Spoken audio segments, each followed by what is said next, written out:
ये हमारे पास BS stats का प्रोबेबिलिटी सेक्शन का टॉपिक है स्टूडेंट टी डिस्ट्रीब्यूशन, और इसे टी डिस्ट्रीब्यूशन भी कहते हैं। सबसे पहले इसकी डेफिनेशन है, it is a way of describing a set of observations where most observation fall close to the mean. ये एक तरीका है सेट ऑफ ऑब्जर्वेशंस को डिस्क्राइब करने के लिए जो मीन के ज़्यादा क्लोज होती हैं। जैसे कि अगर हमारे पास मीन है 30, तो उसके क्लोज जो वैल्यूज़ होंगी वो 29 होंगी, 28 होंगी, 27.5 हो सकती है। And the rest of the observations make the tails on either sides. और दूसरी जो ऑब्जर्वेशंस हैं जो इससे दूर हैं, जैसे कि अब हमें मीन दिया गया है, उसमें कुछ ऑब्जर्वेशंस ऐसी होती हैं जो हमारे मीन से थोड़ी दूर होती हैं। जैसे अगर 30 हमें मीन दिया गया है तो एक वैल्यू है वो 15 है, तो ये सबसे छोटी वैल्यू होगी, और एक वैल्यू हमें 40 भी दी जा सकती है, तो ये सबसे बड़ी वैल्यू होगी। और ये दोनों टेल्स बना रही हैं, मतलब एक सबसे लास्ट वाली वैल्यू जो सबसे छोटी है और एक सबसे बड़ी वाली वैल्यू वो टेल्स बना रही हैं। सबसे एक लास्ट पे आएगी और एक सबसे फर्स्ट पे आएगी, और दरमियान वाली वैल्यूज़ जो हैं वो उस ऑब्जर्वेशन के करीब होंगी। सबसे पहले इसका फॉर्मूला है x bar plus t alpha over 2 v s over n. हमारे पास एक्स बार मीन है, t alpha over 2 alpha confidence interval है, एस हमारे पास स्टैंडर्ड एविएशन है, और एन नंबर ऑफ़ ऑब्जर्वेशन है।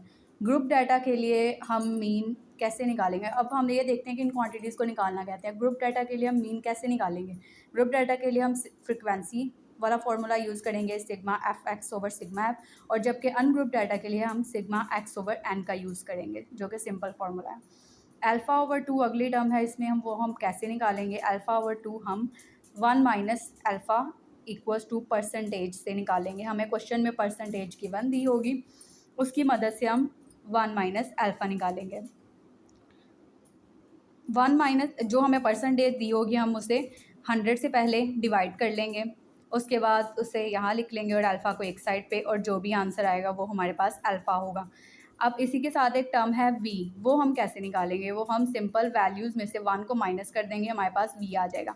नेक्स्ट है स्टैंडर्ड एविएशन। स्टैंडर्ड एविएशन का फॉर्मूला हमें पता है, सिग्मा एक्स माइनस मीन का whole square divided by n minus 1।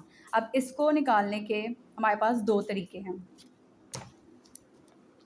पहले हम इस फॉर्मूले से एक्स माइनस मीन का स्क्वायर, इसे हम ऐसे भी निकाल सकते हैं। एक्स हमें गिवन होगा, इसका एक्स की वैल्यूज़ का मीन निकाल के हम इसे एक्स में से माइनस कर देंगे, और फिर जो वैल्यूज़ हमारे पास आती जाएंगी हम उनका स्क्वायर ले लेंगे, और फिर उन सब वैल्यूज़ को सम करके हमारे पास जो आ जाएगा उसे हम सिंपली फार्मूले में पुट करके नीचे n माइनस 1 से डिवाइड कर देंगे। या हम इस फॉर्मूले को इस तरह भी लिख सकते हैं, सिग्मा एक्स का स्क्वायर माइनस सिग्मा एक्स का whole square divided by N.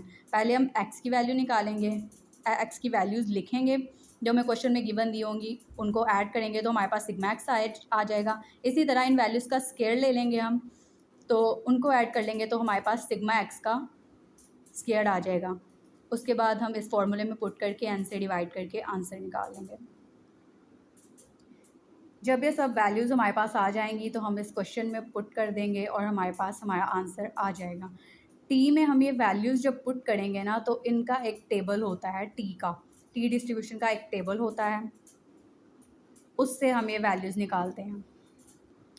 अब ये तो होगी एक मीन की बात। अगर हमें क्वेश्चन में एक से ज़्यादा मीन गिवन हो या एक से ज़्यादा एन गिवन हो, तो हम ये वाला फॉर्मूला यूज़ करेंगे, एक्स 1 का मीन माइनस एक्स 2 का mean plus minus t alpha over 2 v s standard deviation, और 1 over n plus 1 over n 2। वी हम इसमें चेंज तरीके से निकालेंगे, एन 1 प्लस एन 2 माइनस 2 के ज़रिए निकालेंगे जब हमारे पास 2 एन होंगे और 2 मीन होंगे। मीन्स को हम माइनस कर लेंगे और वी की वैल्यू हम इस तरह निकालेंगे। अल्फ़ा हम दोनों के लिए सेम तरीके से निकालेंगे जिस तरह हमने पिछले में निकाला है। और स्टैंडर्ड एविएशन का हमारे पास ये फॉर्मूला होगा, x1 माइनस x1 का मीन का square minus x2 minus x2 के मीन का स्क्वायर, और साथ इस टर्म से हम इसे डिवाइड कर देंगे। फिर जो हमारे पास आंसर आएगा उसका हम अंडर रूट ले लेंगे, अंडर रूट लेने के बाद हमारे पास स्टैंडर्ड एविएशन आ जाएगी, और स्टैंडर्ड एविएशन जो आएगी उसे इस टर्म के साथ हम मल्टीप्लाई करके हमारे पास आंसर आ जाएगा। और इस केस में भी हमें टी डिस्ट्रीब्यूशन जो है वो एक टेबल के ज़रिए से निकालना होगा। ये हमारे पास वो स्टूडेंट टी डिस्ट्रीब्यूशन का टेबल है। हमारे पास जो α/2 की वैल्यू आएगी वो यहाँ तो 0.25 आ सकती है, 0.10 आ सकती है, 0.05, ये 5 वैल्यूज़ में से हमारे पास α/2 की वैल्यू आ सकती है। और v हमारे पास कुछ भी हो सकता है 1 से लेकर इन्फिनिटी तक। अब हमने यहाँ से अल्फ़ा की वैल्यू देखनी है। अगर हमारे पास 0.025 आई है और v की वैल्यू हमारे पास 12 आई है, तो हम सिंपली 12 से लेकर 0.025 तक देखेंगे। 0.025 का 12 ये आ रहा है, तो हमारे पास ये वैल्यू होगी। और ये सारी वैल्यूज़ हम उस आंसर में पुट करके अपना